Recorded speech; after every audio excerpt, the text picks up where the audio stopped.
अस्सलामुअलैकुम। Untold heard के platform से मैं हूं सैयद मुंतज़िर। यूजुअली आप लोग इस प्लेटफॉर्म पे मुझे नहीं देखते हैं। यहाँ पर होस्टिंग के फ़राइज़ अंजाम देते हैं हमारे बहुत ही अच्छे और बहुत ही देरीना दोस्त हैं सैयद काज़िम अब्बास ज़ैदी साहब। कुछ निजी मसरूफियात की बिना पे जो है वो आज के इस एपिसोड को वो होस्ट नहीं कर रहे। उन्होंने रिक्वेस्ट की तो उनकी रिक्वेस्ट पे मैं यहाँ पर मौजूद हूँ। थोड़ा सा शॉर्ट इंट्रोडक्शन देता चलूँ आपको। तो इस प्लेटफॉर्म के ऊपर हम ऐसे टॉपिक्स को डिस्कस करते हैं कि जो माशरती टैबूज़ हैं उन पे बात नहीं होती, या होती भी है तो बहुत कम होती है, होनी चाहिए। तो इन्हीं कुछ टॉपिक्स को जमा करके काफ़ी मेहनत करते हैं, रिसर्च का काम करते हैं और उसके बाद इन टॉपिक्स को आपके सामने लाते हैं ताकि उन पर बात कर सकें। और ख़ास तौर पे जो जिनके फील्ड्स हैं उन उन लोगों को, उन अफराद को, या वो एक ख़ास, अगर मैं आपको फ़र्द की बात करूं तो उनको लेकर आते हैं कि जिनके ये सब्जेक्ट्स बहुत ज़्यादा मज़बूत हैं और उनकी ग्रिप इन सब्जेक्ट्स के ऊपर वो बहुत स्ट्रॉन्ग है। हम इस टॉपिक पे जो आज हमने जिस टॉपिक पे बात करनी है वो भी एक माशरती टैबू है और आजकल बहुत ज़्यादा लाइमलाइट के अंदर है वो टॉपिक। हमारा आज का टॉपिक है इस पॉडकास्ट का, अगर मैं टाइम ज़्यादा ना लूँ और थोड़ा सा शॉर्ट करूँ अपना इंट्रोडक्शन को, तो आज का जो हमारा टॉपिक है वो ख़ास तौर पे वॉर है, जंग। बहुत ही बड़ा टॉपिक है। कोशिश करेंगे कि इसके तमाम एस्पेक्ट्स को कवर किया जा सके।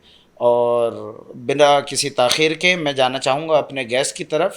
हमारे गेस्ट हैं, स्टूडियो में मौजूद होते हैं, टॉपिक्स पे बात करते हैं, मोटिवेशनल स्पीकर हैं। साथ में जो ये टैबूज़ हैं इनको बहुत ही बारीक बीनी से इसके ऊपर रिसर्च भी करते हैं और इसके ऊपर ख़ासी गिरप रखते हैं। हम चलते हैं अपने गेस्ट की तरफ। अस्सलाम वालेकुम। वालेकुम सलाम। कैसे हैं आप? ठीक हैं? अल्हम्दुलिल्लाह, अल्लाह का शुक्र। बहुत ही बड़ा टॉपिक, बहुत ही वास्ट टॉपिक जो है वो आज लेकर आपकी खिदमत में हाज़िर हुए हैं, वॉर, जंग। अगर मैं बात करूं अपने शुरुआत की, तो ये जो अस खुद ये वर्ड है जंग, अगर हम इसी से शुरू करें तो जब भी ये सबसे पहले हम लेते हैं, ये अदा करते हैं वर्ड जंग, मैं आपकी तरफ आ रहा हूँ, आपको कह रहा हूँ कि जंग क्या चीज़ें हैं ऐसी कि जो सबसे पहले जहन के अंदर आती हैं। और इसी के साथ इंटरलिंक करके जो सवाल है वो ये है कि जंग है क्या असल में? जंग पहले ज़मानों में जो हुआ करती थी, पहले हम जो जंग को डिस्क्राइब करा करते थे वो हुआ करती थी नज़रियात पे, अकायद पे, उसूलों पे। इन तमाम बुनियाद के ऊपर जंग ये हुआ करती थी और एक मुल्क का दूसरे मुल्क से किसी न किसी तरीके से कोई ना कोई मौक़िफ़ जुड़ा होता था जिसकी बुनियाद के ऊपर जंग होती थी। लेकिन अब जो इसका उसूल है, अब जो इसकी वो है, वो सिर्फ़ और सिर्फ ताकत का इस्तेमाल रही है कि जो मेरी बात मानेगा, जो मेरे साथ चलने के लिए तैयार है, जो मैं कह रहा हूँ चाहे वो सही है या गलत है, जो भी इस चीज़ को मान रहा है वो मेरा दोस्त है। उसको हम साथ लेके चल सकते हैं, उसके साथ चलते हैं, उसकी जो भी नेगोशिएशंस होती हैं या उसकी जो भी डिमांड्स होती हैं वो हम पूरी करेंगे। लेकिन अगर कोई ऐसा है कि जो हमारी बात नहीं मान रहा, जो हमारे अगेंस्ट खड़ा होने की कोशिश कर रहा है, जो हमें रेजिस्ट कर रहा है, तो उसके ख़िलाफ़ जो है फिर हम एक बाकायदा तौर पे प्लानिंग्स करते हैं और वॉर की तरफ जाते हैं। हमने देखा है दुनिया में कई जंगें इस पूरे टाइम के अंदर हुई हैं जो कि बेमायना रही हैं, जिसके कोई मायने निकलते नहीं हैं। लेकिन अगर हालात हाज़रा को देखते हुए हम जंग के ऊपर बात करें तो सिर्फ़ और सिर्फ ताकत का इस्तेमाल। ये तो हमने करंट बात कर ली। अच्छा, पिछली अगर स्टडी करें, आपने कहा कि जंग कोई भी हो वो बेमानी रही। अ, ऐसे कैसे हो सकता है कि एक बहुत ही बड़ी जंग, क्योंकि किसी भी ऐसे फ़रीक़ैन के दरमियान होती है कि जिनमें से कोई एक तो बहुत ज़्यादा स्ट्रॉन्ग होता होगा ना, ज़ाहिर सी बात है। ऐसे ही मैं क्यों किसी से पंगा लूँगा जब तक मुझे अपनी कैपेसिटी का, कैपेबिलिटी का अंदाज़ा नहीं है। फॉर श्योर पीछे तो वजूहात होती हैं। अच्छा, हम इस तरफ भी आएंगे, लेकिन बेमाना कैसे रहीं, बिला मकासद या बिला किसी मकसद के किस तरह से जंग छेड़ दी जाती है, ये इसको थोड़ा सा जो है वो एलेबरेट कीजिएगा। देखिए, अगर हम पास्ट में जाएँ तो बहुत सारी हमारे पास एग्जांपल्स हैं जंगों की। अगर हम अफ़गानिस्तान की जंग का ज़िक्र करें, क्या पाया? जहाँ से चले थे उन्हीं को हुकूमत दे के वापस चले गए। अगर हम इराक़ की जंग की बात करें तो क्या पाया? और ये जो जंगें होती हैं क्या मैं आपसे सवाल, आपने सवाल कराया तो मेरा उस पर एक ये है कि सवाल बनता है कि क्या किसी मुल्क ने कब्ज़ा कर लिया किसी और कंट्री पे, उसकी लिमिट्स को उसने अबूर कर लिया तो हुकूमत बना ली, इन दी एंड 5 साल 10 साल 12 साल बाद हुकूमत दे के जाना ही पड़ा ना। तो फिर इतनी सारी जानों का जो ज़िया हुआ, इतने सारे लोग जो चलो मैं यहाँ आपको बीच में इंटरप्ट करता हूँ, हमारे व्यूअर्स के लिए अर्ज़ है, अगर उन्होंने नहीं भी पढ़ा तो वो इसको पढ़ें जाके। जो हिरोशिमा नागासाकी वाला वाक़या हुआ था जापान का, उससे पहले एक वाक़या हुआ था जो बेस बना था, पर्ल हार्बर के नाम से एक था, जिस पे यूएसए में जापान ने हमला किया था। उसकी क्या है नताइज, उसके आज तक नताइज ये हैं कि जापान पे तो जापान की हुकूमत है, जापानीज़ की हुकूमत है, लेकिन आज तक ज़बरदस्ती जबरन जापान को उस ट्रीटी के तहत जो साइन हुई बाद में, उस वॉर के बाद, आज तक अमेरिका से गाड़ियाँ ख़रीदनी पड़ती हैं, आज तक अमेरिका से इंपोर्ट करवानी पड़ती है। हालांकि बहुत सारी चीज़ें वो ज़ाया करते हैं, डम करते हैं, कहते हैं हमारे किसी काम की नहीं है, लेकिन कंपलसरी है, मैंडेटरी है, उनको ख़रीदनी है। देखें पर्ल हार्बर के बाद से जो ट्रीटी साइन हुई उसके बाद उनकी, जी आपकी जो बात थी देखें वो वही यहाँ तक आ गई। हम इसमें रशिया की वॉर का जिक्र करें, हम इसमें अमेरिका की वॉर का जिक्र करें, तो जंग होने के बाद टेबल पे बैठना पड़ता है, और टेबल पे बैठने के बाद फिर दोनों पार्टीज़ को देखना पड़ता है कि हम किन चीज़ों को ऑन पेपर लाके और किन चीज़ों पे बातचीत करके इस जंग को रोकें। ठीक है, आगे हम आपस में मुआहदे कर लेते हैं। जब मुआहदे होने ही हैं तो इतनी सारी जंगें और इतने सारे नुकसानात और इतना सब कुछ, पहले नहीं हो पा रहे थे ना मुआहदे, पहले नहीं होते, पहले नहीं हो पाते, आपकी बिल्कुल बात सही है, लेकिन उस जंग में जो नुकसानात होते हैं, उस सदी आपने हिरोशिमा और नागासाकी का जिक्र किया है, उसका इम्पैक्ट कितना शदीद था, आज तक है। दुनिया ने कहाँ तक देखा। न्यूक्लियर पावर के लिए आज क्यों हर मुल्क जो है वो ये शोर मचाता है कि भाई आप कुछ भी कर लें लेकिन आप ये यूज़ नहीं करें, क्योंकि उसके इम्पैक्ट्स जो हैं वो डिकेज तक रहते हैं। तो ऐसा नहीं है कि आपने एक जंग लड़ी, 4 मिसाइल मार दिए तो वो ख़त्म हो गए, नहीं, उसके जो असरात हैं चले वो हम बहुत इस लंबे पे टाइम इन तक डेप्थ आते हैं, अभी इन डेप्थ आते हैं हम। अगर वहीं से मैं सवाल इंटरलिंक करूं पहले सवाल से अपने, बेसिकली जंग की वजूहात क्या होती हैं, रीजंस बिहाइंड द वॉर? वो सिंपल करें इसको तो बस यही है कि कुछ ज़ाती मफादात, मतलब कहीं किसी मुल्क में रिजर्व्स हैं वो देने के लिए तैयार नहीं है, तो या तो वो होते हैं वजूहात, या नज़रियात जिस तरीके से अब बनती जा रही है, वर्ल्ड वॉर की तरफ एक सिचुएशन बनती जा रही है, जो नज़रियात की जंग की तरफ जाते जा रहे हैं, तो या तो वो नज़रियात की जंग होती है जो कि अब बहुत कम होती है, लेकिन ये है कि हो रही है और इन फ्यूचर होगी, और वो नज़रियात की बेस पे ही होगी।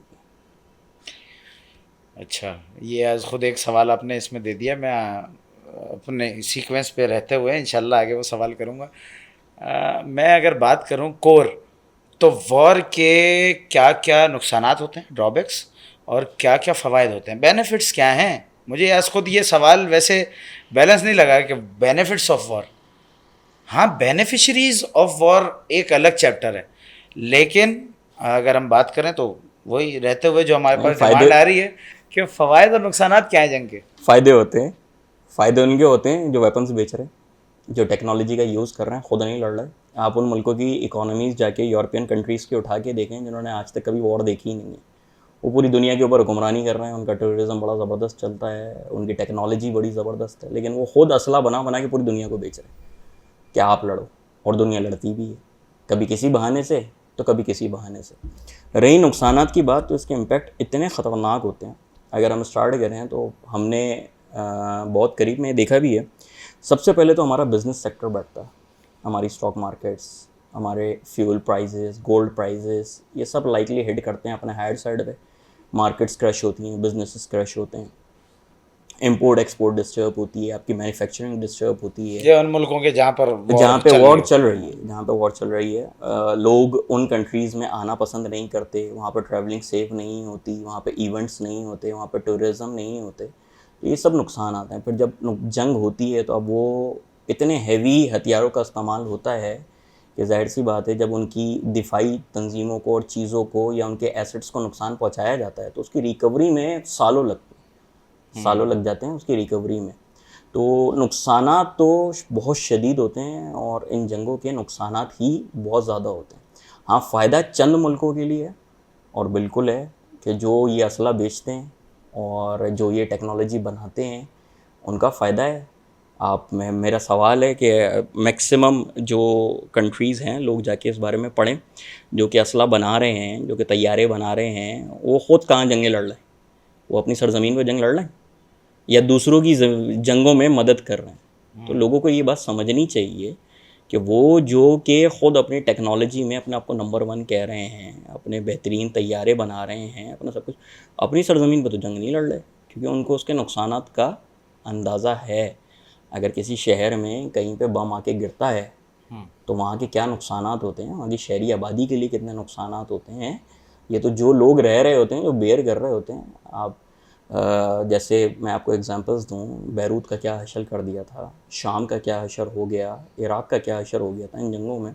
तो नुकसानात बहुत शदीद होते हैं और फ़ायदे सिर्फ उन मुल्कों के लिए जो कि ये अपने हथियार और सारी चीज़ें टेक्नोलॉजी बेच रहे होते हैं। चलें, सहूलतकारों को फ़ायदा है ना बेसिकली, बिल्कुल। ठीक है। इसी से सवाल से जो है ना वो इंटरलिंक करते हैं हम अपना अगला सवाल कि अगर जंग पे अगर हम बात करें तो आपने कहा कि थर्ड पार्टी को फ़ायदा है, ठीक है। क्या कोई भी मुल्क अकेला दौर हाजिर को अगर मद्देनज़र रखें हम कि भाई करंट सिचुएशन ये चल रही है कि अभी जब हम शूट कर रहे हैं तो अभी भी जंग चल रही है ना, इसराइल ईरान वॉर, हम इस पे बाद में आते हैं। मैं अपने व्यूअर्स को सिर्फ बताना चाहता हूँ कि अभी भी वॉर सिचुएशन है।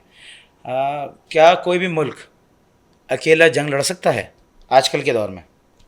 आजकल के दौर में अकेला 2 मुल्क जंग लड़ भी रहे हैं, लड़ भी सकते हैं, लेकिन इंटरलिंक है हर मुल्क के दूसरे मुल्क के मफादात। उनको मालूम है कि यार अगर ये मुल्क फॉर एग्ज़ाम्पल XYZ किसी भी मुल्क का एग्ज़ाम्पल ले लेते हैं, ये मुल्क जंग जीत जाता है तो वो अपने फ़ौजी ट्रूप्स भी यहाँ पर लेकर आएगा, वो अपनी जो है एसेट्स को, अपने दिफाई निज़ाम को, उस सब को लेकर आएगा। ठीक है, मैं एग्ज़ाम्पल के साथ बात करता हूँ कि अगर मशरिक़ वस्ता के अंदर जो अमेरिका ने कितना बड़ा सेटअप डाला हुआ है, मशरिक़ वस्ता क्या पूरी दुनिया में डाला हुआ है डिफरेंट कंट्रीज़ को सपोर्ट करने के लिए, तो इसमें पैसा नहीं लगता क्या? इसमें अमेरिकन इकॉनमी यूज़ नहीं हो रही क्या? उसका नुकसान नहीं होता? वो जंग की तैयारी तो वो पहले से कर रहे थे, लेकिन सवाल ये है कि जब ये सारी चीज़ें कर रहे होते हैं तो अब अमेरिका जब एक तरफ से खड़ा है तो दूसरी तरफ से दूसरा कंट्री भी खड़ा होगा जिसके अपने मफादात हैं, जो उसका नंबर 1 टू नंबर 1 मुकाबला होगा, फिर नंबर 2 टू नंबर 2 मुकाबला, फिर नंबर 3 टू नंबर 3 मुकाबला होता है।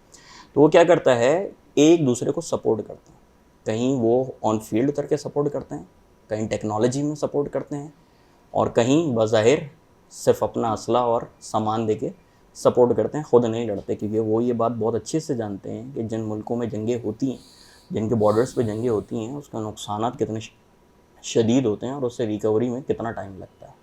तो इसमें सिंगल टू सिंगल जंग भी हो सकती है, लेकिन ज़्यादातर जो हालात हम देख रहे हैं वो एक मुल्क दूसरे मुल्क से मफादात जोड़ के उसको सपोर्ट करता है, और इसी जब चीज़ में शिद्दत आई तो वो चीज़ वर्ल्ड वॉर की तरफ जाती है। ठीक है। अच्छा, इसी आपके जवाब को जो है ना वो इंटरलिंक करते हुए पाकिस्तान हिंदुस्तान, पाक इंडिया वॉर, माजी करीब में भी हमने देखा कि एक टैब्लो पेश किया गया। मैं उसको, वो बेसिकली वॉर तो नहीं है, पाकिस्तान ने जवाब दिया था, अपना हक के सेल्फ डिफेंस इस्तेमाल किया था और वो करना भी चाहिए था। उसमें जो आपने बात की थी यूरोपियन कंट्रीज़ की, राफेल की अगर बात की जाए तो वो तैयारे तबाह हुए, बेसिकली कोर मैन्युफैक्चरिंग फ़्रांस की थी, उस पर बड़े बड़े दावे भी थे और सारी चीज़ें थी। फ्रांस फिर आ गया यूरोप, तो वो इंटरलिंक खुद ही हो गई बात। पाकिस्तान इंडिया वॉर, हम देखते हैं हर कुछ टाइम बाद जो है वो ऐसी सिचुएशन बना दी जाती है कि ये जो है ना पाकिस्तान इंडिया बस अब वॉर की तरफ हैं जा रहे हैं। माजी में भी हमें मिसालें मिलती हैं, चाहे वो 65 हो, 71 हो, या फिर कारगिल वॉर हो, या फिर अभी जो ये हुआ सिनेरियो क्रिएट हुआ। इस पे क्या कहना चाहेंगे? हम अपने मुल्क के से शुरू करते हैं, हमारे मुल्क की बात करें अगर, तो हमारे मुल्क के ऊपर क्या इम्पैक्ट्स रहे और पाकिस्तान इंडिया वॉर को किस तरह देखते हैं? पाकिस्तान इंडिया वॉर में देखें 2 चीज़ें होती हैं, पहले उसको थोड़ा सा डिफरेंशिएट करने की ज़रूरत है। एक होती है जंग, एक होती है दिफा। दिफा वाजिब है, और ज़ाहिर सी बात है मेरे घर में घुसोगे तो मैं तो अपनी भरपूर ताकत से उसका जवाब दूंगा। ठीक है। ठीक है। दिफा वाजिब है, पाकिस्तान ने वही किया है जो कि हुआ। स्क्रिप्ट बहुत पुरानी है। इन दोनों मुल्कों की आवाम से मेरा सवाल है, इन दोनों मुल्कों की पब्लिक से मेरा सवाल है, क्या पा लिया आपने 65 की जंग करके? क्या हासिल करनी है आपने 71 की जंग करके? क्या मिला आपको कारगिल से? क्या मिला 2020 से? क्या मिला 2025 से? अलग अलग एक्सपेरिमेंट्स किए गए, आपने हम पे कब्जा कर लिया, हमने आप पे कब्जा कर लिया, कुछ भी नहीं हुआ, जैसे थे वैसे के वैसे ही थे। एक मोटिव बनाया हुआ है जब से दोनों मुल्क आज़ाद हुए, कश्मीर हमारा, कश्मीर हमारा, कश्मीर। कश्मीर से पूछा है कश्मीर किसका? कश्मीर किसके साथ रहना चाहता है, क्या करना चाहता है? कश्मीर की आवाम पे हक छोड़ा है। दोनों पार्टीज़ ये क्लेम करती हैं कि जी कश्मीर हमारा, कश्मीर हमारा। कश्मीर की आवाम का रेफरेंडम क्या है? कश्मीर की आवाम क्या चाहती है? ठीक है। दूसरी ये चीज़, जंग हो गई, चलें ठीक है, अब दिल्ली ने इस्लामाबाद पे कब्ज़ा कर लिया, क्या मिल जाएगा उससे? जंग ख़त्म हो जाएगी। अगर हम थोड़े टाइम के लिए सोचें, फिर आप इस्लामाबाद पर रुकेंगे, फिर आपको मुल्तान भी चाहिए होगा, फिर आपको कराची भी चाहिए होगा, फिर आपको गवादर भी चाहिए होगा। इसी को हम इम्प्लीमेंट करें पाकिस्तान के ऊपर, क्योंकि पाकिस्तान ने हर बार जब ये जंग हुई है दिफा किया है, पहल नहीं करी है। तो अगर हम इस चीज़ को पाकिस्तान के ऊपर रखते हैं, हम दिल्ली पे कब्ज़ा कर लेते हैं, अमृतसर चले जाते हैं, हम गुजरात चले जाते हैं, जगह रुकेगी? फौजी डिफेंस मिलता रहेगा, आए दिन की झड़पों में और इन सब चीज़ों में बहुत ज़्यादा नुकसान होगा। स्क्रिप्ट बहुत पुराना है। जब भी इलेक्शन होने वाले होते हैं, जब भी इस तरीके की कोई चीज़ होती है, तो जी एक फॉल्स फ्लैग ऑपरेशन किया जाता है कि जी हमला कर दिया था, ये हो गया, वो हो गया, इसके अटैक में हमें जवाब देना पड़ेगा। भाई 90s का दौर नहीं है। सोशल मीडिया ने आवाम को बहुत अवेयर कर दिया है। ये जनरेशन पढ़ती है, लिखती है, बहुत तेज़ जनरेशन है। चैट जीपीटी मौजूद है, हिस्ट्रीज़ मौजूद हैं। स्क्रिप्ट तो चेंज करें कम से कम। हर बार जब भी इलेक्शन होने वाले होते हैं, आप जो है वो एक ही वो होता है कि जी पाकिस्तान इंडिया वॉर। क्या मिल जाता भाई इस जंग से? क्या मिल जाता? मेरा इन दोनों मुल्कों की आवाम से सवाल है, जो कि बड़ा खुश होके और इस पर वो करते हैं। मैं कभी भी नहीं कहता जो भी पहल करता है वो गलत करता है, अपने मुल्क की आवाम के साथ गलत करता है। दोनों मुल्क जो है वो वहाँ का लाइफ स्टाइल क्या है, उनकी दोनों के मुल्क की आवाम को बहुत अच्छे से पता है। बसों में और ट्रेनों में किस तरीके से धक्के खाते हैं। ये यूरोप नहीं है, दोनों कंट्रीज़ जहाँ पे लाइफ स्टाइल बहुत बेहतर हो और उन्होंने जंग लड़नी है। जो स्टैब्लिश कंट्रीज़ होते हैं, मैं आपको इसराइल के बारे में बताऊँगा, वो इस जंग के हालात नहीं बर्दाश्त कर सका। आप और हम क्या बर्दाश्त करेंगे? तो बेहतर है कि दूसरों की टेक्नोलॉजीज़ लेके, उनके कहने से और उससे हमले किए जाएं और वो किया जाए। आप जब भी हमला करेंगे, दफ़ा वाजिब है, जवाब देंगे। लेकिन जो भी इस चीज़ में पहल करता है, वो अपने मुल्क की आवाम के साथ, अपने उसके टैक्सेस के साथ, उसके पैसों के साथ, उन फ़ौजियों के साथ जो कि शहीद होकर घरों पे जाते हैं, जिनकी बॉडीज़ घरों पे जाती हैं, उस आवाम के साथ जहाँ पे जाके बम और गोलियाँ गिरती हैं और बाकायदा शहरी जो है वो इन जंगों में शहीद होते हैं, उनके साथ सिर्फ और सिर्फ जुल्म करती हैं वो गवर्नमेंट्स। 8-10 लोग बैठते हैं और डिसीजन कर लेते हैं कि जी अब वॉर होनी चाहिए। कैसे होनी चाहिए? उसके पीछे क्या रीज़न्स हैं वॉर होने के? मतलब एक हमला हुआ तो जी हमने आपको ऑर्डर दे दिया, आप जाएं वहाँ पे चढ़ाई कर दें। कंट्रीज़ हैं, पॉपुलेटेड कंट्रीज़ हैं, क्या मिल जाएगा? बस मेरा एक सवाल है दोनों मुल्कों की आवाम से, क्या मिल जाएगा हमला करके? और क्या एक दूसरे पे दोनों कब्ज़ा कर लेंगे? इस बारे में अगर सोचें तो हम दोनों के बहुत ज़्यादा मसले इंडो पाक के हल हो सकते हैं। अच्छा, तो इकोनॉमिक कॉरिडोर भी तो नहीं खुल रहे कुछ। पाकिस्तान की अगर बात की जाए तो पाकिस्तान हमेशा से दोस्ती का हाथ बढ़ाता आया है और बढ़ाता रहेगा, पॉलिसी है हमारी। लेकिन अगर हिंदुस्तान की बात करें तो वो अपने उस जोन से बाहर नहीं आते इंडियंस, कि हम ही हैं सब कुछ। वो फ़िरौन की जो आइडियोलॉजी थी ना, अगर मैं उस पर बात करूं तो वो कहीं ना कहीं से मुमासलत रखती है कि हम ही हैं सब कुछ। अरे भाई, तो आपकी तरफ अगर एक बंदा, हमेशा हमारा पलड़ा भारी रहा, हमने सेल्फ डिफेंस किया और हमारी जो अफवाज है हमारे मुल्क की वो हमारा फ़ख्र हैं। उन्होंने हमेशा जो है वो सुरखरू किया पाकिस्तान को, पाकिस्तानियों को और अस खुद अफवाज पाकिस्तान को। लेकिन फिर भी हम पहल करते हैं हाथ बढ़ाने में कि ये लीजिए मेरी तरफ से, ख़त्म करें मामला जो भी हैं। कश्मीर पे बात नहीं हो सकती, कोर जब से पाकिस्तान बना है या इंडिया बना है तब से ये बात डिसाइडेड है। फिर ऐसा कौन सा जोम है जिससे बाहर नहीं आता इंडिया, जिस जिस आइडियोलॉजी से बाहर नहीं आता कि यार हमें इतना जो है ना, हमने वो कर लिया, सरवाइव कर चुके हैं, इतने लॉस जो है हो चुके हैं, फिर भी यार हम बैठ ही जाते हैं, चलो टेबल टॉक पे बैठ जाते हैं, सिफारती ताल्लुकात बेहतर कर लेते हैं। हर कुछ अरसे बाद, जैसे आपने बात की इलेक्शन की, इलेक्शन पे कुछ नया लाना होता है उनको मार्केट में, इस तरह की सिचुएशन, क्या क्या है हल, आगे क्या देखते हैं, किस तरह से देखते हैं मामला? देखिए, इंडो पाक तो शायद इसी तरीके से मामलात जो है वो चलते रहेंगे जब तक यहाँ दोनों मुल्कों की आवाम डिसाइड नहीं करेगी। कुछ करेक्टर्स होते हैं जिनको लाके बैठाया जाता है और उनसे अपने मतलब के काम निकलवाए जाते हैं, ठीक है। तो इंडो पाक का जो रीज़न है जंगों का, इनको इंगेज करके रखना है, क्योंकि अगर ये रीजन जिसको हम इंडो पाक कहते हैं, या ये हम जिसको ये कह लें कि जिसके अंदर ईरान, पाकिस्तान, तुर्की, इंडिया, अफ़गानिस्तान और फिर हम यूरोप तक जाते हैं, तुर्की के थ्रू कनेक्ट करते हैं। अगर यही रीजन आपस में दोस्ती का हाथ बना ले, तो इस रीजन में ही इतने मादनियात और इतने बिजनेस मौजूद हैं कि पूरी दुनिया को इनके आगे झुकना पड़ेगा। तो उनके पीछे एक बहुत बड़ी रिसर्च और चीज़ें मौजूद हैं कि जो कि इन चीज़ों को एक नहीं होने देती।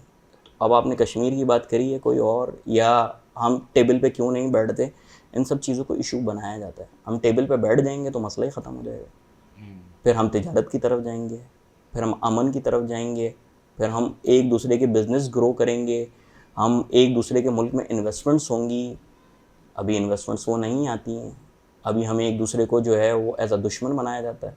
अब मेरा ये सवाल है, इतनी टेक्नोलॉजी और सब कुछ होने के बाद आईटी हब कहाँ है? डॉक्टर्स कहाँ के मशहूर हैं? इंजीनियर्स कहाँ के मशहूर हैं? इन्हीं दो मुल्कों के पास हैं सबसे ज़्यादा। आप यहीं से उठा के लेके जाते हैं सारी क्रीम, इन्हीं दो मुल्कों के पास, लेकिन आप इनको लड़वाते भी हैं। अच्छा, ये यहाँ तक तो सही है, लेकिन बाहर जब दूसरे कंट्रीज़ में जाते हैं तो ये सब साथ बैठे हुए होते हैं, क्योंकि एक बाकायदा प्लान के थ्रू नफ़रत डाली जाती है। अगर वो नफ़रत ना डाली जाए तो ये चीज़ें कभी भी जो है वो अपने मकासद हासिल नहीं कर सकती। झूठ बोला जाता है, रियलिटी छुपाई जाती है, और नफ़रत ये डाली जाती है कि वो आपको बर्दाश्त नहीं करते, वो आपको बर्दाश्त नहीं करते। आजकल की जदीद दुनिया में किसी के पास जंग के लिए टाइम नहीं है। यानी अगर मैं बेसिकली बात करूं तो जो भी माइंड सेट्स हैं, थिंक टैंक्स हैं, ये अगर एक चलें, हो जाए लाइटर नोट पे, कि गायबाना क़ुव्वतें जो हैं वो ये चाहती हैं कि इस रीजन में कभी अमन नहीं हो, क्योंकि ये ग्रो करेंगे। ठीक है, पॉइंट आ गया आपका, हम आगे बढ़ते हैं। अगर बात की जाए तो जो अभी करंट सूरत हाल में एक और जंग ऐसी है जो बहुत ही ज़्यादा चल रही है, और आपने यूरोपियन रीजन की बात की तो वो भी कहीं ना कहीं उसमें शामिल दिखाई देता है। रशिया यूक्रेन वॉर एक टाइम से चलती आ रही है। क्या है पीछे वजूहात, क्या है आगे, क्या है फ्यूचर? देखिए, ये तो एक बाकायदा एक पूरा प्लान है रशिया को इंगेज करने के लिए, ताकि वो इस जंग में ना कूदे जो कि चल रही है। इसको हम कनेक्ट करते हैं जो कि इस वक्त हालात चल रहे हैं ईरान और इसराइल की वॉर के। अच्छा, ये जो जंग है ना, ये पहले अलग अलग सरजमीनों पर लड़ी गई। कोई भी अपनी सरजमीन पे जंग नहीं लड़ना चाहता, ये मेरा वाज़ेह एजेंडा है। मैं इस पॉइंट पे, कोई भी पढ़े, इस चीज़ को समझे, कोई भी अपनी सरजमीन पे जंग नहीं लड़ना चाहता। पहले शाम में हुई, इराक़ में हुई, लबनान में हुई, फ़लस्तीन में हुई, सब जगह हुई। वहाँ के हालात देखे क्या हुए हैं, वहाँ की आवाम का क्या हशर कर दिया है। फ़लस्तीन का अगर हम हशर देखें आज, तो कितने लाख लोग हैं जिनको वहाँ पे खाने पीने को नहीं मिल रहा है। खाने पीने की आपने बुनियादी सहूलत उनसे दूर करी हुई है। जब दिल होता है आप वहाँ पे मिसाइल गिरा देते हैं, जब दिल होता है वहाँ पे बम गिरा देते हैं, ठीक है। कोई भी नहीं लड़ना चाहता था। फिर ये जंग 1 to 1 कहाँ आई? इजराइल और ईरान के दरमियान। अब इसके ऊपर एक बहुत बड़ी डिबेट है। तो इन शॉर्ट, यूक्रेन और रशिया जो है वो रशिया को इंगेज करने के लिए है कि किसी तरीके से, देखें मैं आपको एक छोटी सी रिसर्च बताऊं।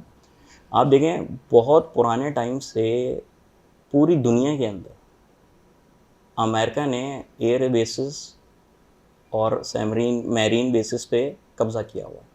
बहुत सारे मुल्कों में उन्होंने अपनी बेसिस बनाई हैं। किसके लिए बनाई हैं? सब उन्हीं कंट्रीज़ के अगेंस्ट बनाई हुई हैं जो उनके सामने खड़े हैं। जैसे मैं नॉर्थ कोरिया की बात करता हूँ, जापान का सपोर्ट है वहाँ पे, उनके पास एक बहुत बड़ी वो है। अगर हम ताइवान के लिए बात करते हैं, जिसमें चाइना और ताइवान का कॉन्फ्लिक्ट है, उसको सपोर्ट करने के लिए ताइवान को फ़िलिपीन में, थाईलैंड में और जापान के अंदर बेसिस बनाई हुई है। मिडल ईस्ट पूरा इनके पास है। कौन से कंट्री का आप नाम लें, जॉर्डन, ओमान, कतर, सीरिया, लबनान, यूएई, सब में बेसिस मौजूद है इनकी। ईरान के लिए बनाई हुई थी। ठीक है, और चाइना के लिए बनाई हुई थी। ये जब इन्होंने इतनी ज़्यादा प्लानिंग की हुई है तो ये फजूल में करी हुई है।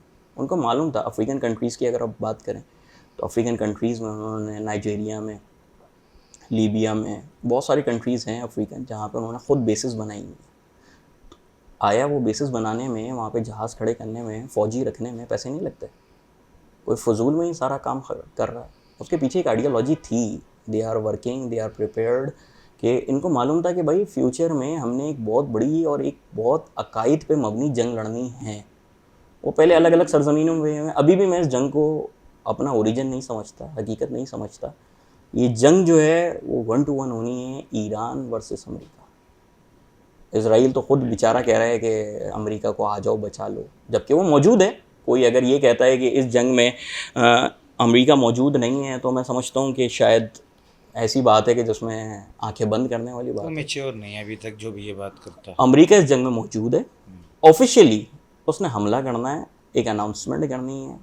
और ये जो जंग है, Israel time to time America को यही शिकायतें कर रहा है कि भाई ये आपकी जंग है, ये आपकी जंग है, आपकी जंग हम लड़ रहे हैं, आपकी जंग हम लड़ रहे हैं। अच्छा, देखा जाए तो ऐसा ही क्यों है कि जब भी इसराइल के ऊपर कुछ होता है तो अमेरिका सपोर्ट करता है।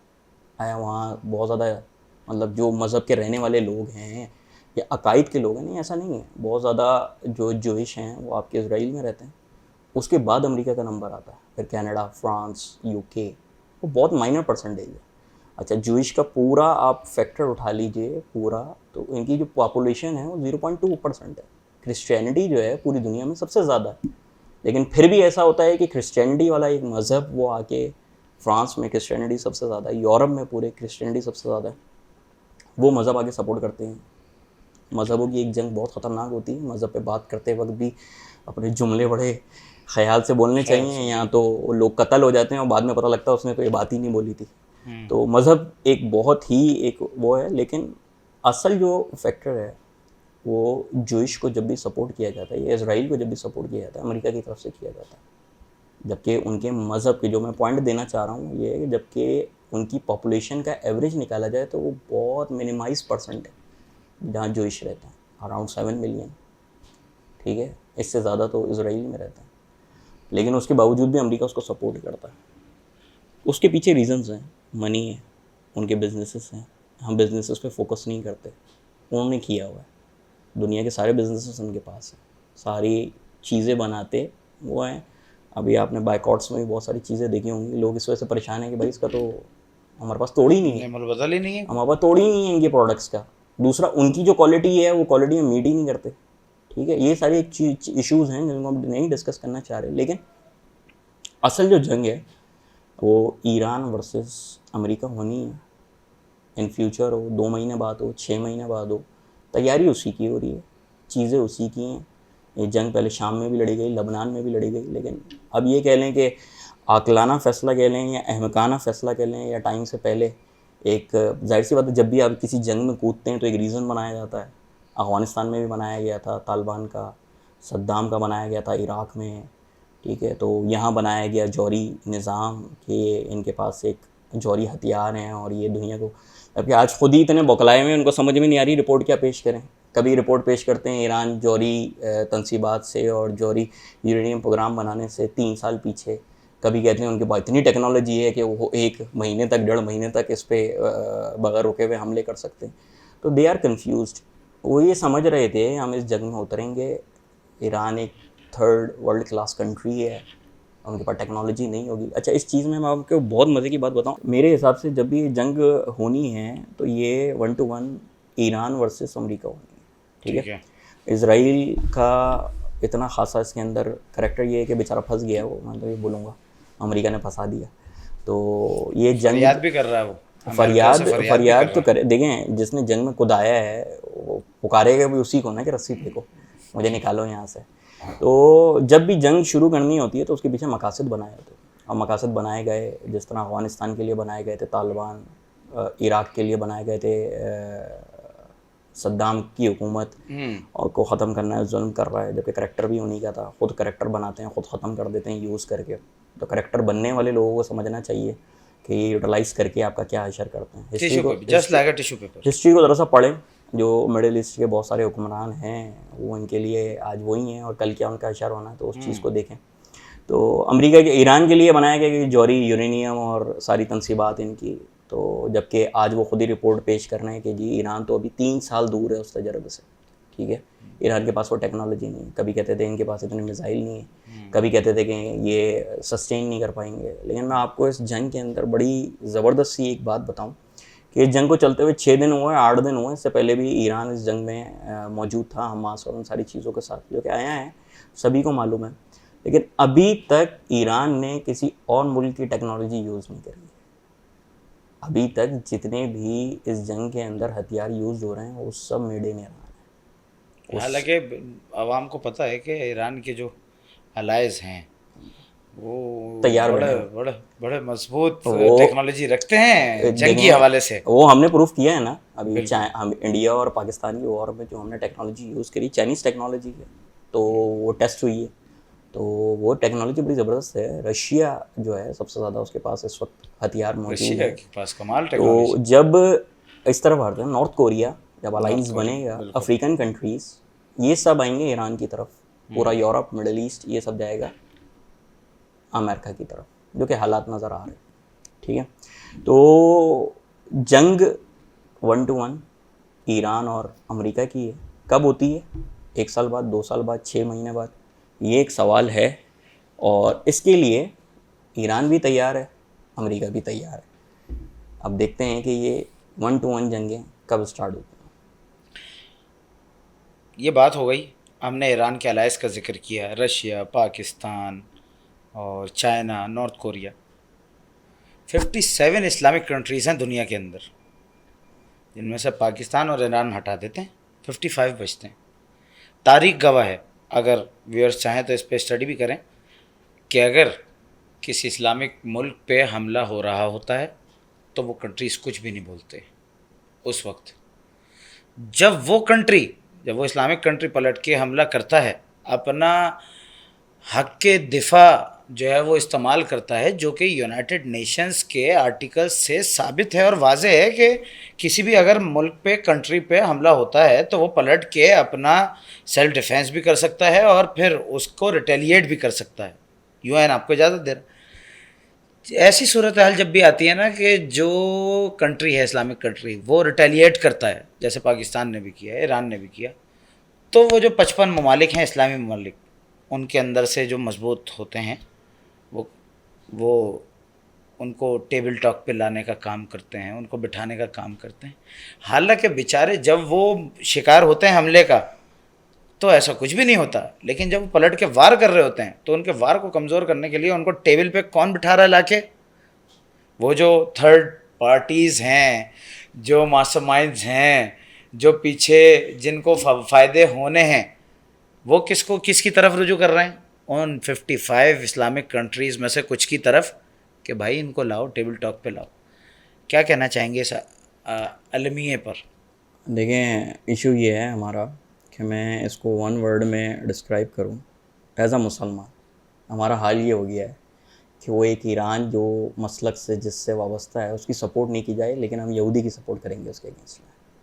तो मेरा ख्याल में डेफिनेशन काफ़ी है। हमें ख़ुद अपने आप को देखना चाहिए, इस जंग में आया हम ईरान को सपोर्ट कर रहे हैं या इजराइल को सपोर्ट कर रहे हैं, आया हम मुसलमान को सपोर्ट कर रहे हैं या हम जो है वो एक प्योर जूइश नज़रिए को सपोर्ट कर रहे हैं। इंसानियत कहाँ गई?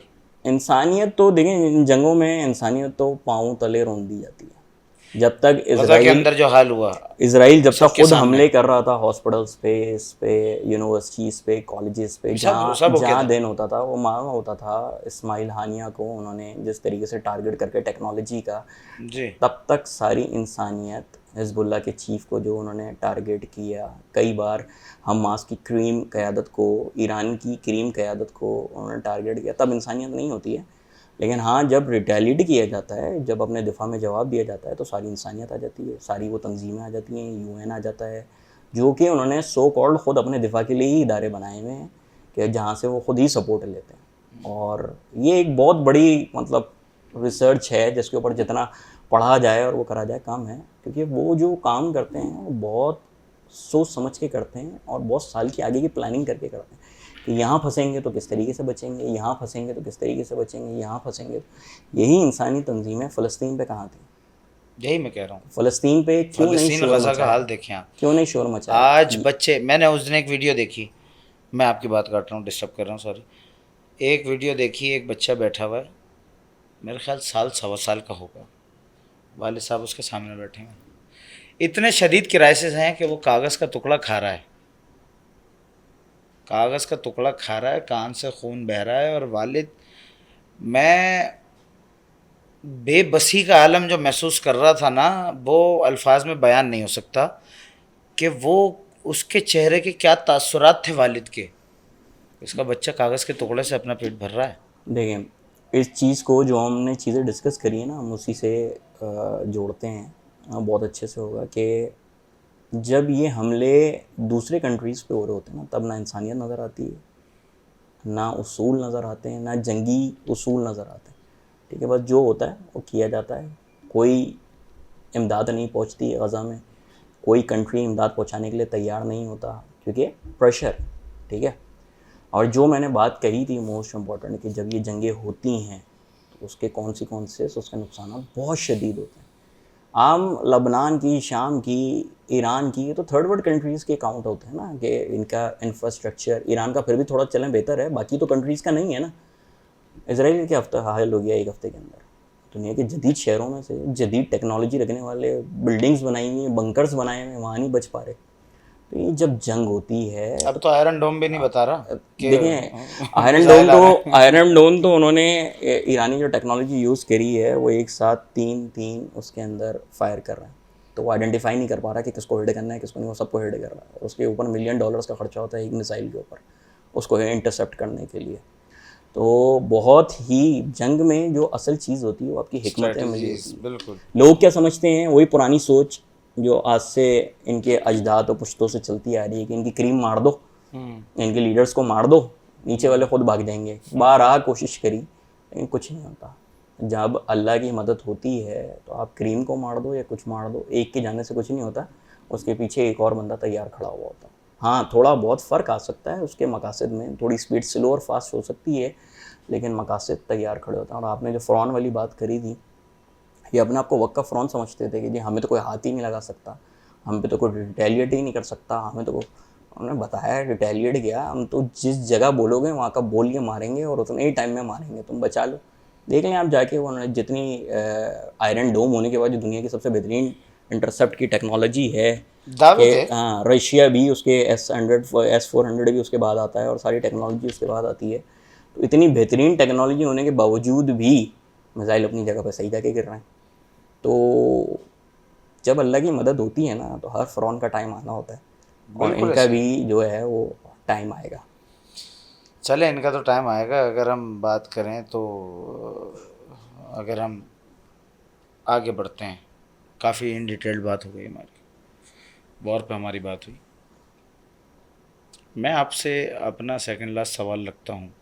अब उससे आगे कोई निकला है तो उसकी गारंटी नहीं है, वो तो फ्लो के साथ साथ हम कोशिश कर रहे हैं कि जितने टॉपिक्स कवर हो सकते हैं अपने व्यूअर्स के लिए जो है वो इन डेप्थ जाके उसके कोर जो है वो रीजंस उसको उनको बताए जाएं।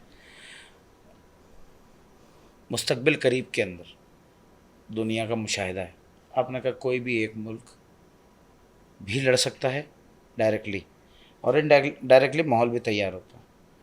मुस्तकबिल करीब में, इन फ्यूचर, कौन से मुल्कों के महाज गर्म होते नज़र आ रहे हैं करंट सूरत हाल से इंटरलिंक करते हुए? कौन से ऐसे मुल्क हैं कि जिनके महाज गर्म हो रहे हैं? ये मैंने बताया था, इसमें जो इन्होंने टेक्नोलॉजी या जो इन्होंने चाल चली थी वो इन पर उल्टी पड़ गई।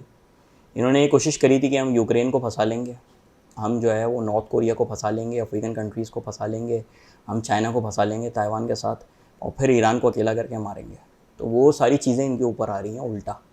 तो अब इन्होंने ईरान पे हमला करने के लिए जो भी अपने बेसिस, एयर बेसिस को खाली करना शुरू करा है, और उन फोर्सेस को, उन तैयारों को और उस इमदाद को, जो इनके मेरीन जहाज़ हैं, दुनिया की बेहतरीन टेक्नोलॉजी कही जाती है, इनको ये सब ईरान की तरफ, मिडिल ईस्ट की तरफ लेकर आ रहे हैं। उससे जो एक चीज़ बनती नज़र आ रही है, वो नज़र आ रही है चाइना और ताइवान की जंग, चाइना ताइवान वॉर। जो कि पिछले 1.5-2 साल से है। लेकिन क्योंकि यूएस ने 9 अलग अलग जगह से उसको सपोर्ट कर रहे हैं। वैसे तो 13 एयर बेसिस हैं 4 डिफरेंट कंट्रीज़ में, लेकिन 9 हाईली प्रोफाइल एयर बेसिस हैं सिर्फ चाइना को, ताइवान को सपोर्ट कर रही हैं अगेंस्ट चाइना।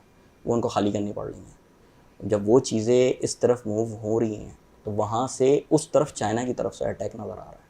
तो ये चाह रहे थे कि हम इनको यहाँ इंगेज करेंगे, वो चीज़ उल्टा इनके ऊपर पड़ती हुई नज़र आ रही अपने है, रीजन में ही रहो। अपने अपने उसमें नज़र आ रही है। फिर दूसरा ये कि आप हो यूरोपियन कंट्रीज़ जोड़ ले जाए, नेटो जोड़ लिया जाए, अमेरिका जोड़ दिया जाए, कहाँ कहाँ लड़ेंगे एक वक्त में, कहाँ कहाँ लड़ेंगे। अगर ये जंगें 1 to 1 जैसे यूक्रेन और रशिया हो रही है, चाइना ताइवान होती है, इसराइल और ईरान होती है, इसमें शिद्दत आती है तो हम वर्ल्ड वॉर की तरफ जाएंगे। बिल्कुल ठीक है। और अगर नहीं तो फिर हम कहीं टेबल पे बैठ गए इन जंगों की सुलह सफाई की तरफ और उसकी तरफ जाएंगे। देखें फ्यूचर जो है वो सबको मालूम है। जंग लड़ना, देखें मैं आपको बताऊँ, ना ही अमेरिका चाहता है, ना ईरान चाहता है, ना चाइना चाहता है, और ना ही जो है वो यूक्रेन रशिया चाहता है। क्योंकि इतने बेहतरीन ममालिक भी जिनकी इकोनॉमीज़ बेहतर हैं, उनमें आप इन्फ्लेशन का और सारी चीज़ों का हाल देखें जंगों के बाद क्या हुआ। ठीक है, बेसिकली तो पावर शो है ना, पावर शो। सुपर पावर की जो पोजीशन है वो बरकरार रखने की जंग है। कभी कभार आप नहीं कर पाते।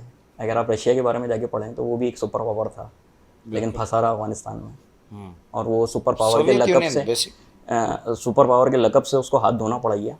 लेकिन सुपर पावर उस वक्त वो जिस कंडीशन में था, अगर वो आज तक होता, जंग में नहीं कूदता तो क्या उसके हालात होते, कहाँ होते। देखिए वॉर है टेक्नोलॉजी वॉर, पूरी दुनिया को ये चीज़ समझ आ रही है। आप जितना टेक्नोलॉजी के अंदर काम करेंगे, जितना अपनी टेक्नोलॉजी को बेहतर करेंगे, वॉर यही है। जहाज़ वहाज़ गिरा के किसी पे मुल्क पे कब्जा करके क्या कर लेंगे आप, कुछ भी नहीं होगा। किसी के लिमिट्स को क्रॉस करके, किसी की सरहदों पे, किसी के ऑयल फील्ड्स पे, किसी की गैसेस फील्ड्स पे आप कब्जा कर लेंगे, कितने दिन चल जाएगा वो। असल जो फ्यूचर वॉर है वो टेक्नोलॉजी वॉर है। दुनिया उसी तरफ मूव हो रही है और ये लोगों को भी बात समझ आ रही है, कंट्रीज़ को भी बात समझ आ रही है।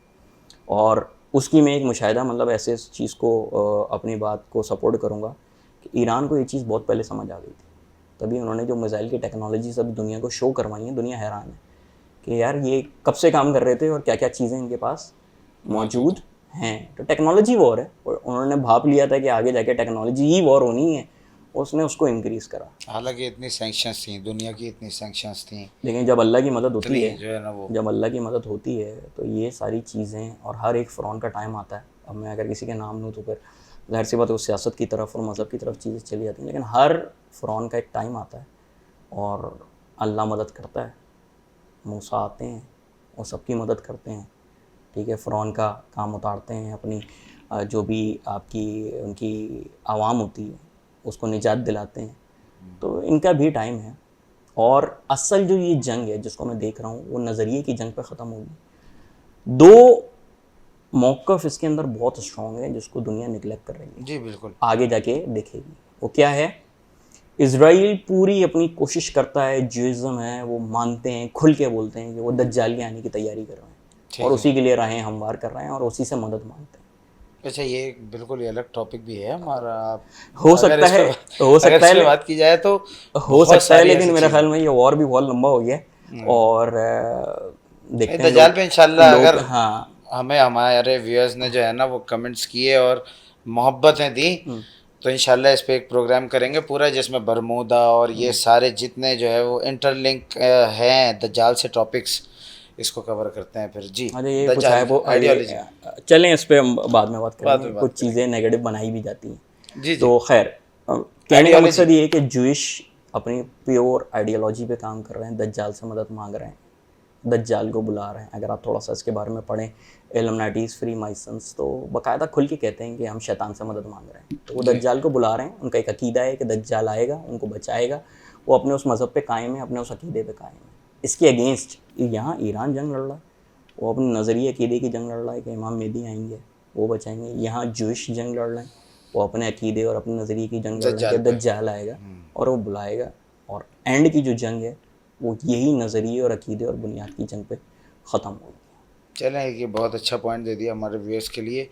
कोशिश करनी चाहिए, मैं साथ में आप लोगों को इसलिए इंटरलिंक रखता हूँ प्रोग्राम में, मेरा तरीक़ाकार ये है ताकि आप भी इस बारे में रिसर्च करें, अपनी मालूमात में इजाफ़ा करें, और अगर कोई सवाल होता है इससे रिलेटेड तो वो हमें भेजें, हम इंशाल्लाह कोशिश करेंगे कि अपने नेक्स्ट पॉडकास्ट के अंदर जो है वो उसको क्लियर करें, उसका जवाब दें, और थोड़ा सा आपको जो है वो उसके अंदर मज़ीद शायद जिस एंगल से आप ना देख रहे हो उस एंगल से हम अपने व्यूअर्स को दिखा सकें। मैं जाना चाहता हूँ अपने अख्ताम की तरफ, बहुत जो है वो लेंथी कर दिया हमने वैसे ही अपना टॉपिक, बहुत ही कंसाइज करके, बहुत ही कंक्लूड करके मेरा आपसे आखिरी सवाल ये है, और कोशिश करिएगा इसका जवाब भी कंक्लूडेड हो ताकि एक वो तशनगी रह जाए, ये लोग ख़ुद भी रिसर्च करें।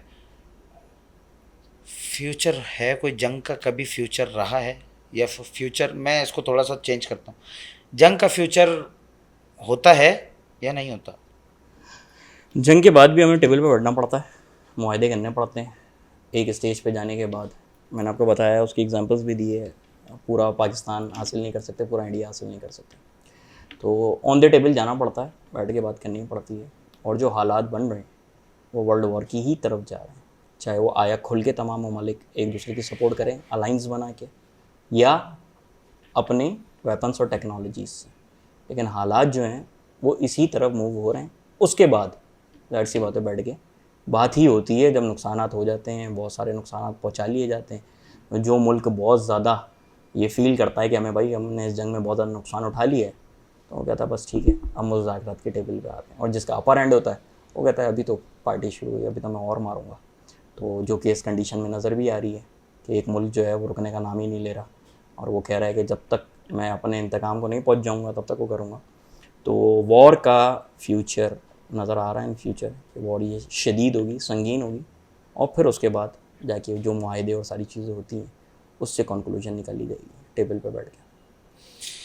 चलें, अल्लाह ताला से दुआ है कि अगर कंक्लूजन ही निकलना है और टेबल टॉक ही होनी होती है तो वो वॉर से पहले हो जाए, क्योंकि इस सारी सिचुएशन में आवाम सर्वाइव करती है और इंसानियत सर्वाइव करती है। मैं परेशान हूँ और मेरी तरह आप भी और लोग भी परेशान होंगे उन वीडियोस को देख के जो कि वॉर जोन से आती हैं, ख़ास तौर पर गज़ा, फ़लस्तीन और इन कंट्रीज से आती हैं।